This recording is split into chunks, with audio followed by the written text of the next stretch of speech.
Okay, hello everyone. Welcome to room 6 in the ICM meeting. Today we have Sergey Norin from McGill University who will tell us about the recent progress on Hadwiger's conjecture, one of the most famous conjectures in combinatorics. So Sergey, please. Thank you very much, Ehud, and thank you to the organizers for giving me the opportunity to talk about recent progress on my favorite problem.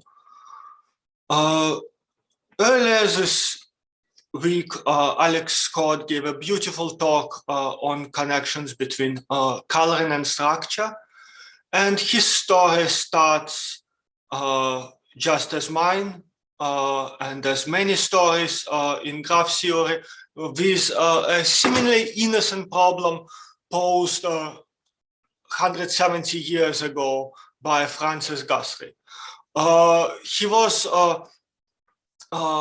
coloring a map of counties of England, and he noticed that he could do it using only 4 colors in such a way that counties are distinguishable, so that any 2 counties sharing a border receive different colors. And he asked whether this is possible for any map.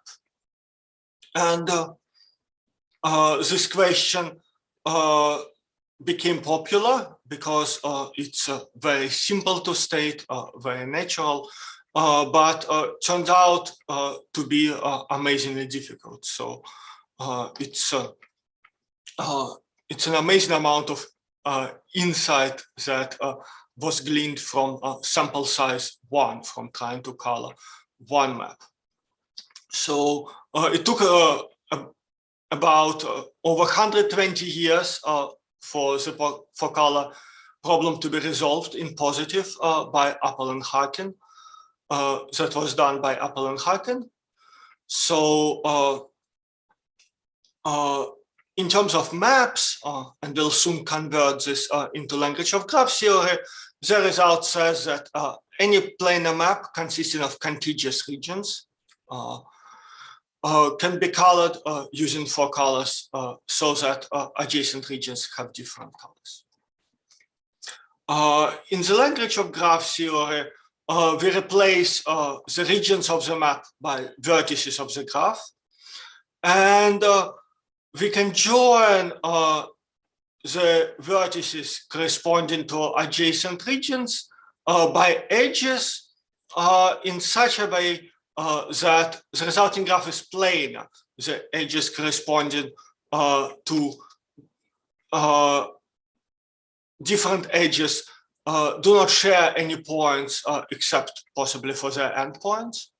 And so our goal is to color such a planar graph, color the vertices in such a way that vertices joined by an edge receive different colors. So that's a definition of proper graph color.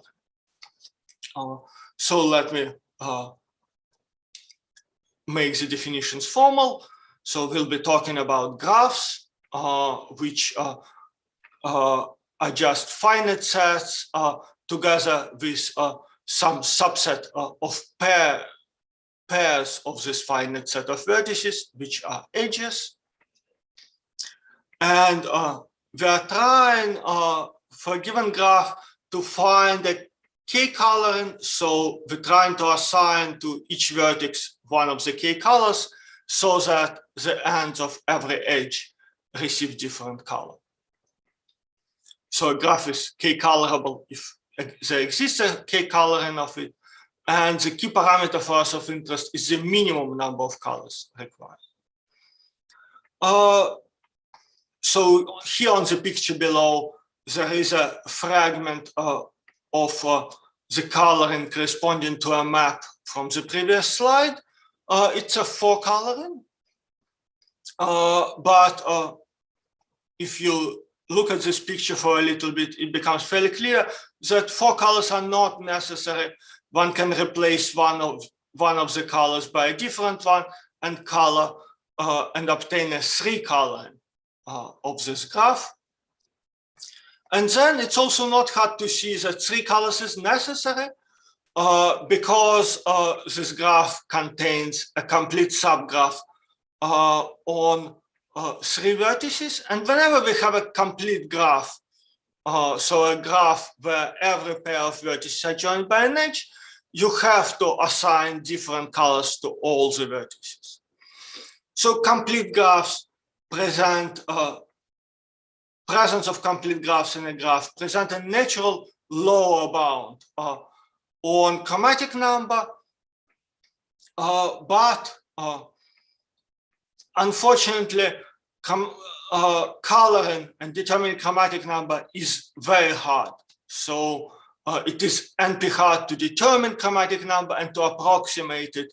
So one cannot expect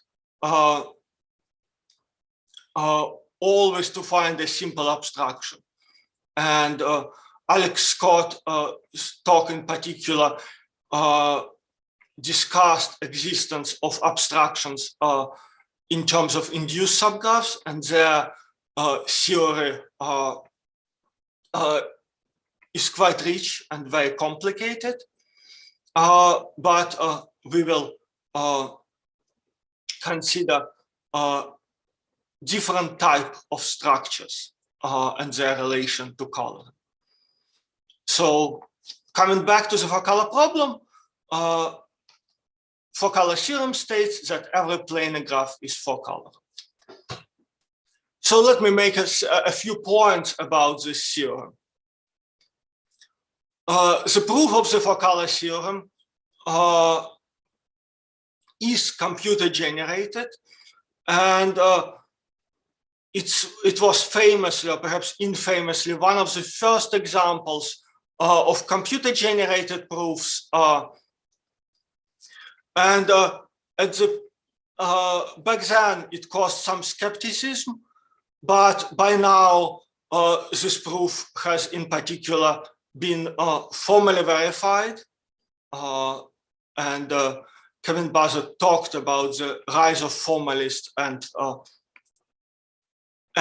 Four Color Theorem was also among of his examples of the first formalized results. So in some sense, we have more reason to believe the Four Color Theorem than many of the results that are human readable, but not necessarily trivial to verify. And so not only the proof is computer generated, it's not human readable. If one would print out the certificate given by the shortest known computerized proof, it would, as far as I know, it would take around 10,000 pages, which is not beyond human capacity to read, but what insights could possibly be gleaned from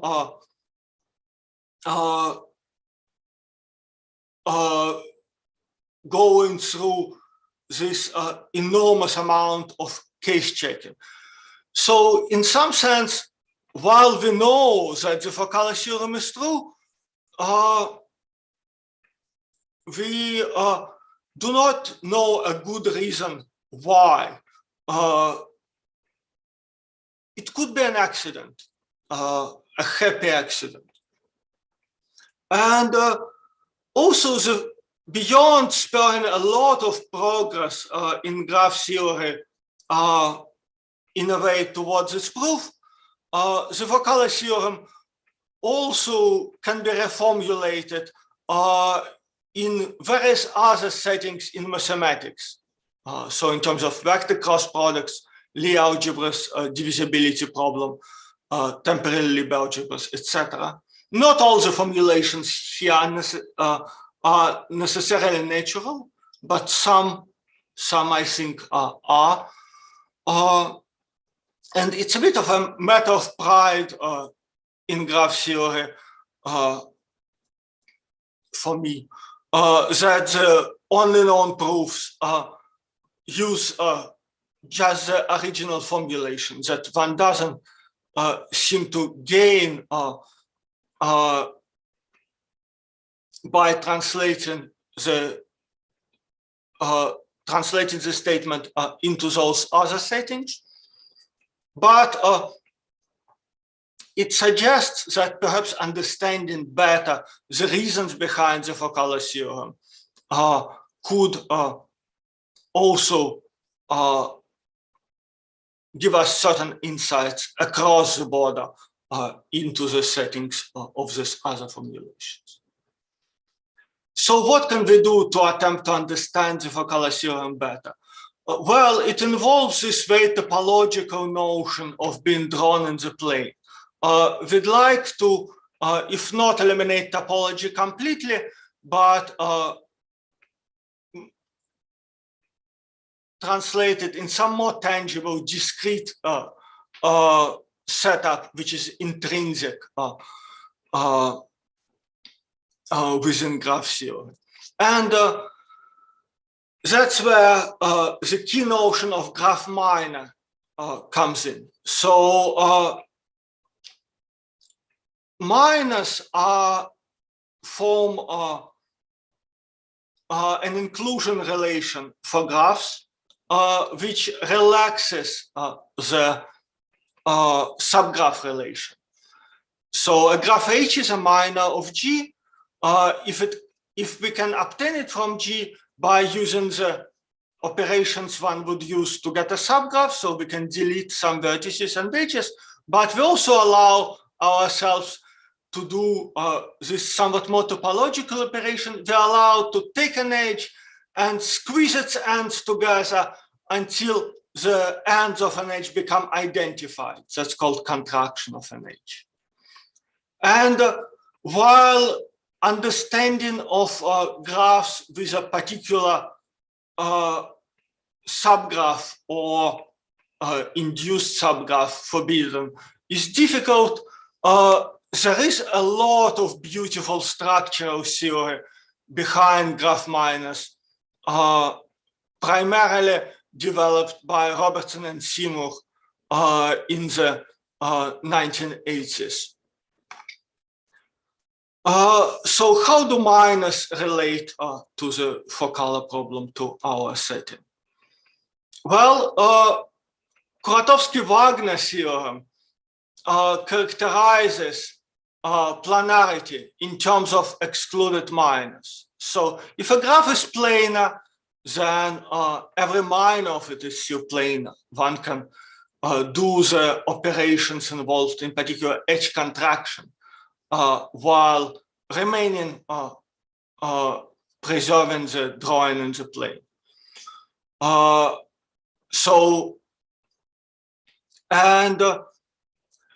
While there are very many, well, there are quite a few graphs which are minimally non-planar in terms of subgraph relations. There are just two graphs which are both not planar, and every minor of them is planar. There's a complete graph on 5 vertices and complete bipartite graph with 3 vertices on each side.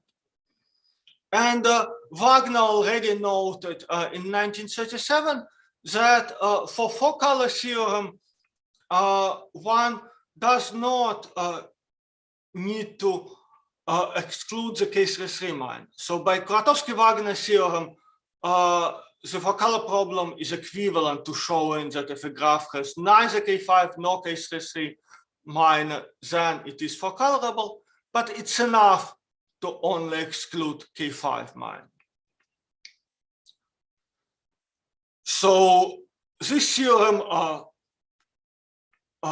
formulates, gives a formulation of Four Color Theorem just in terms of minors. So we no longer need to look at the planar drawings if we don't want to. And importantly for the stock, it allows one to abstract the constants for, make one a variable, where Hadwiger's conjecture came in. So Hadwiger conjectured in 1943 that instead of 4 in the previous statement, one can have any positive integer t. So every graph with no kt plus 1 minor should be t colorable. That's a very beautiful conjecture. In particular, let me note that excluding complete graph on t plus 1 vertices is necessary, right? Because complete graph on t plus 1 vertices is not t colorable. So if we looked at a class of graphs that closed under minus, then by Hadwiger's conjecture, we would know exactly what is the maximum number of colors needed to color graphs in this class.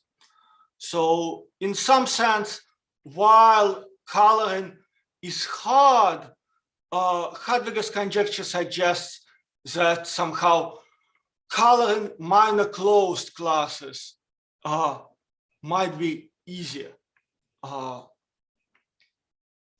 So the structure that comes from this minor relation seems to translate also to color. So the rest of the talk will be devoted to discussing Hadwiger's conjecture from various points of view. It doesn't take long to recap known results, results for known values of t, known values of t for which the conjecture is known. It's easy for t at most 2, and hopefully I'll convince you of that shortly. For t equals 3, the validity of conjecture was already observed by Hadwiger.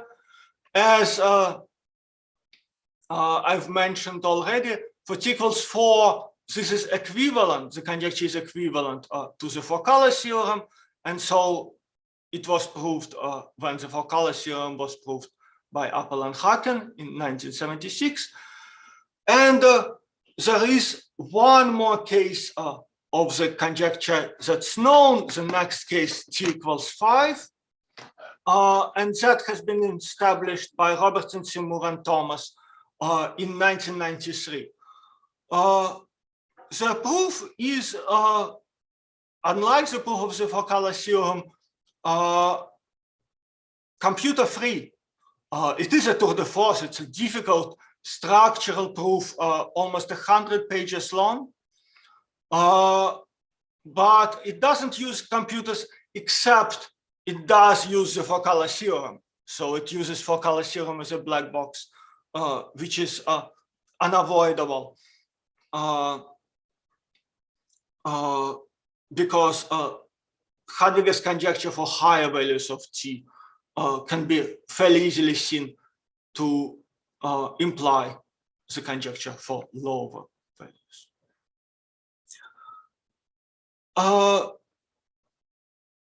So in an attempt to sketch the battle lines in the direction towards Hadwiger's conjecture, I will present partial results, but also some challenges which somehow indicating the obstacles on the way to the conjecture. Starting with the first challenge, which is indeed an enormous one, find a computer-free proof of the Four Color Theorem, which would give us some insight into the conjecture. So the fact that we do not really know why the Four Color Theorem is true is a major obstacle to understanding further cases. And certainly any computer-free proof would immediately change our view to Hadwiger conjecture, our view towards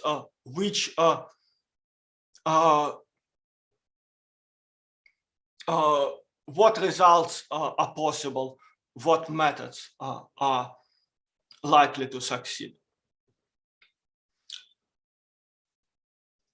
A next challenge is to do one more step in Hadwiger's conjecture. Prove it for t equals 6. That is a major challenge, but that doesn't seem necessarily completely impossible. It is very hard, certainly very hard, but it might be possible that Robertson, Seymour, and Thomas methods with a dash of ingenuity and a lot of hard work and perseverance could do this next case.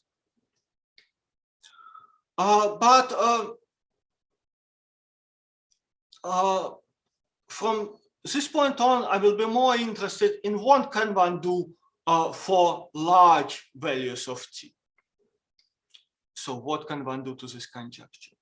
The conjecture in full seems to be quite a bit out of reach at the moment.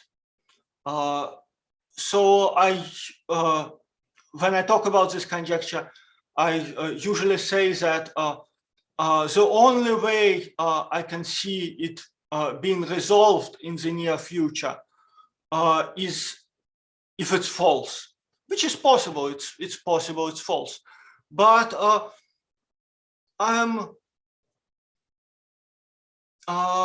more and more inclined to think that it's irrelevant whether it's true or not. That given what we know, it seems to guide us in the right direction. Even if the conjecture is somehow false, there exists a small example, say, with no K51 minor that requires 51 colors. There is something that is very right behind the conjecture. It points us to right connections between coloring and structure, and I'd like to try to convince you of that. So with the conjecture in full generality out of reach, what can we do? Well, we can relax it. So it's a short statement, but I could try to dismantle it word by word and replace each parameter here, explicit or implicit in the conjecture, by a weakening. So perhaps the most natural way of relaxing the conjecture is to allow ourselves more colors. So let's try to prove that every graph with no kt plus 1 minor is f of t colorable for as good a function of t as possible. And that's the direction that's perhaps been the most natural, been most popular, and I'll spend more time on these directions than others. Another possibility is rather than forbidding complete graph on t plus 1 vertices, let's try to forbid as substantial graph as possible as a minor, so that we can still guarantee t colorability. Not necessarily a complete graph on fewer vertices, which would reduce us to the previous problem, but perhaps a sparse graph still on t plus 1 vertices. So that's another direction. A third direction would be to relax the notion of colorability. For coloring, we want any pair of neighbors to receive different colors. Perhaps we relax that. So we'll allow some pairs to be of the same color to be joined by an edge, but in some sense, we want at least coarsely the resulting assignment of colors to look like color. So these are the three directions from which I will discuss the result of attack towards Hadwiger's conjecture. So we're trying to circle it in, try to approach it from every side. And I haven't actually even mentioned all the possible, in this very short sentence, all the possible words one can replace. And there is a lot of, there is meaningful research by looking at relaxations in other directions. But let me stay with this three. So let me talk about improving the chromatic number. So proving the best bound on the number of colors with graphs with no KT plus 1. So what can we potentially do? So for the four color theorem is hard. So the case T equals 4. But say 6 color theorem, proving that every plane graph is 6 colorable, is quite easy. 5 color theorem is not much harder. So for all we know, maybe f of t equals t plus 1 is feasible. But there is another major obstacle which is important to note in my mapping of the battle lines. Here is an important special case of Hadwiger's conjecture. Suppose I have a graph which is the complement of triangle-free graph. So it has no triple of vertices such that in this triple, no pair are adjacent. That means if we color this graph, then no color can be used on 3 vertices. So every color is used on at most 2. And if the graph had n vertices, the number of colors by pigeonhole principle or by averaging must be at least n over 2. And thus Hadwiger's conjecture implies that you will have a complete minor on n over 2 vertices. It's not hard to show that there is a minor on n over 3 vertices. I give this as a challenging homework problem in an undergraduate graph theory class. But this n over 3 appears to be a barrier. One cannot improve it to anything much larger. So that's the next challenge, and an important and interesting challenge to show in this case that there is a bigger complete minor in a graph. And in particular, Paul Seymour believes that if the Hadwiger's conjecture is false, it's likely to be false in this special case. But in this special case, it's not going to be false completely. It's going to be false at most by a factor of 3/2 and a natural direction that somehow eliminates both this abstraction and the abstraction of the four color theorem is to try to prove that if we have no KT minor, then we need at most constant times T colors. So with a view towards this direction, let me think, how can one approach this? And to think about this, let me talk about the method which is a very naive coloring procedure, which nonetheless is our guideline in a lot of the results towards Hadwiger. So it's not easy to figure out how one would to generate a coloring given some structural information, the absence of a minor in a graph. So we will a graph. Here's the key definition: a graph G is D-degenerate if we can order its vertices in such a way that every vertex has at most D neighbors in front of it. It can have arbitrarily many behind. Then, using this ordering, one can greedily color implying that every degenerate graph is D+1 colorable. So here is a picture of one degenerate graph with an ordering, and we just color along the ordering, starting from the left, color the first vertex arbitrarily, and in each step we colored some initial interval of vertices. We look at the next vertex.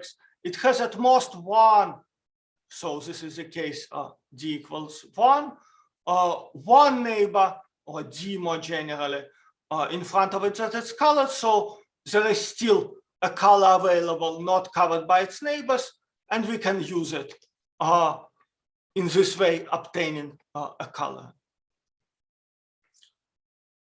And in all the easier cases of Hadwiger's conjecture, so for t equals 1, 2, and 3, every graph with no kt plus 1 minor is t minus 1 degenerate.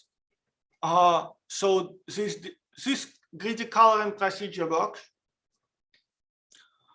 In particular, in this picture, we colored a tree, and a graph, a connected graph with no k3 minor is exactly a tree, and it's easy to see that every tree is one degenerate. You can just hang it from one vertex and order the other vertices according to distance to this initial vertex, breaking the ties.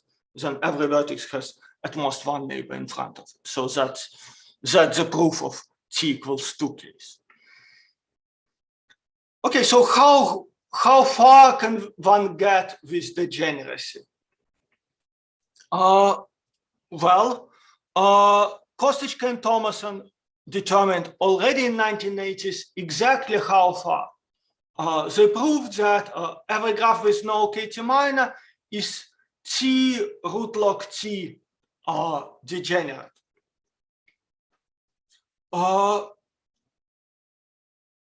And this is tight, so one cannot replace coloring with degeneracy in Hadwiger's conjecture. In particular, dense random graphs are extremal examples. And this has been a major obstacle for a long time. In particular,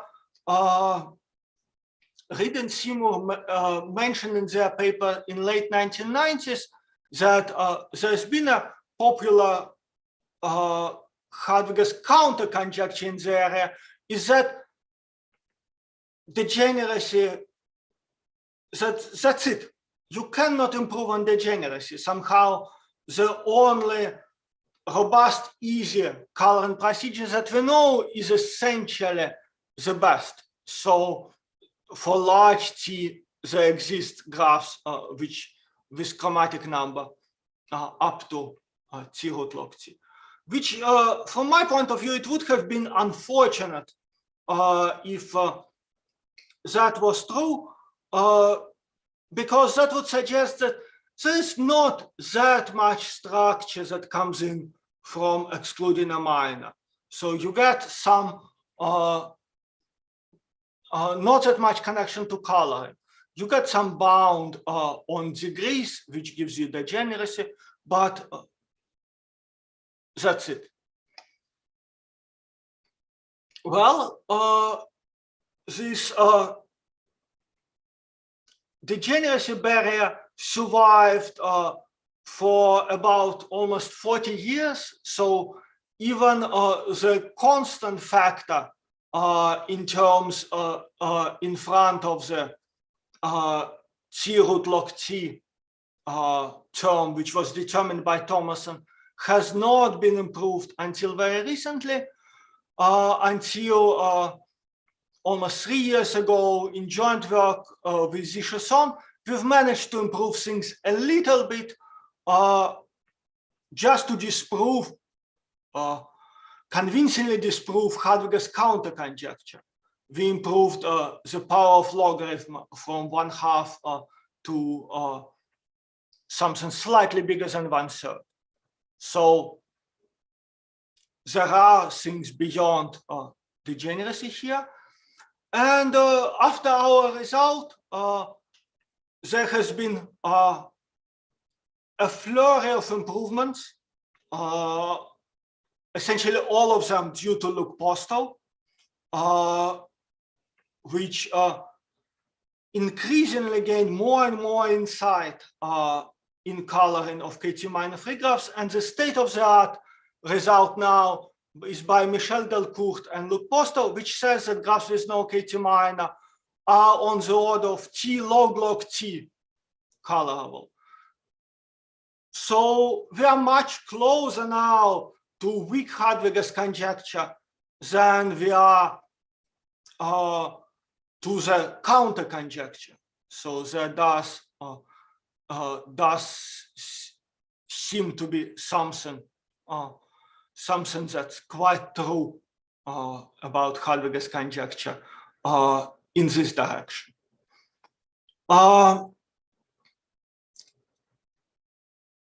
Let me now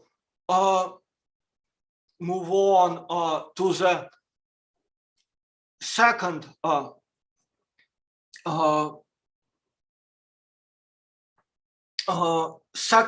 relaxation of Hadwiger's conjecture. So what happens if we try to replace the complete graph by some sparser graph? So suppose we want to stay with a graph on T+1 vertices. Then, so if we try to figure out the maximum chromatic number of a graph with no H minor and H has T+1 vertices, then it must be at least T, because no graph on T vertices, complete graph on T vertices, cannot have H as minor, and it requires T colors. So, and that was pointed out in particular by Seymour in 2017, who suggested studying this problem. Studying for which graphs H one can prove that one can obtain the tight bound on the number of colors needed. And this so-called H. Hadwiger's conjecture has been known for a few quite structured and sparse families of graphs. So mostly very unbalanced bipartite graphs. These are the results of Woodall and Kostechka. And the next theorem, joined with my student Jeremy Turcotte, says that well, we cannot get too far. So one could hope that one can get really substantial graph H, perhaps complete bipartite graph with both parts roughly balanced, but that seems quite hard. We can at least get the following. We can prove the conjecture where H is any planar. It's more general, but let me state it in terms of planar. Bipartite graph with bounded maximum degree, if H is large. So it's a less structured, fairly large class of graphs for which this relaxation of Hadwiger's conjecture now is known to hold. Unfortunately, they're still very sparse. The methods that we use in this proof combine the methods used in improving the number of colors in the previous settings with some extremal arguments. And also, I wanted to mention, we use a bandwidth theorem, a very powerful extremal tool of Bocher, Schacht, and Taras from 2009. It's perhaps of note, in particular, because both both Julia Boccia and Matthias Schacht are also gonna speak in this session later on. It suggests a connection between this seemingly more structural world and the state-of-the-art methods in the extremal graph theory.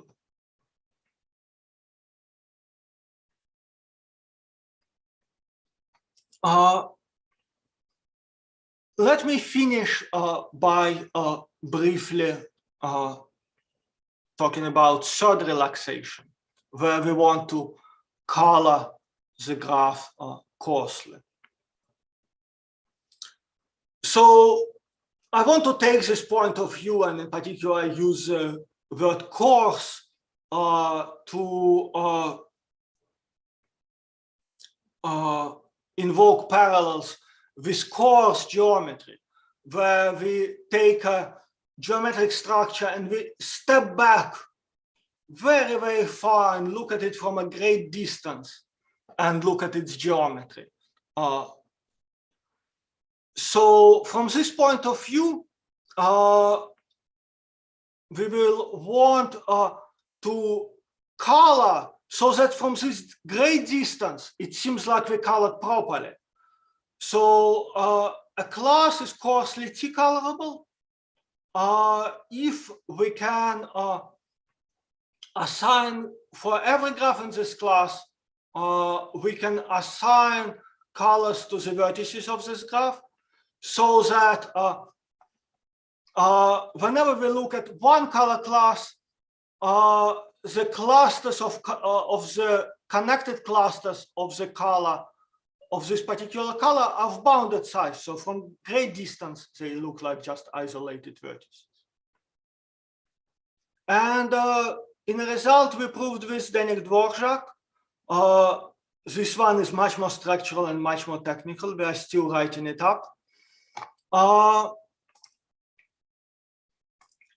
We proved that the coarse Hadwiger conjecture holds. So the class of graphs with no kt plus 1 minor is coarsely T-colorable. In fact, if we correctly come up with the coarse notion of degeneracy, then we can see that degeneracy actually works here. This class is coarsely T-1 degenerate. So despite being able to get beyond degeneracy for ordinary Hadwiger conjecture, we don't need to do so for coarse one. So let me finish with a quick summary. Hadwiger's conjecture is a very attractive, very ambitious generalization of the Four Color Theorem. And even though it appears out of reach, we seem to be circling it a bit. We inching closer and closer from various directions. And I feel like even though it's unreachable, I can think of it as a North Star. Even though I cannot necessarily reach it in the immediate future, it still guides us in the right direction. We uncover new connections between structure and color. And that's all I wanted to say today. Thank you very much. Okay, thank you very much, Sergey, for that talk. And I wanted to say to the audience, if you have any questions, you can, there's a Discord button on the ICM website, and you can leave questions for Sergey to see later. We don't have a possibility to ask questions live.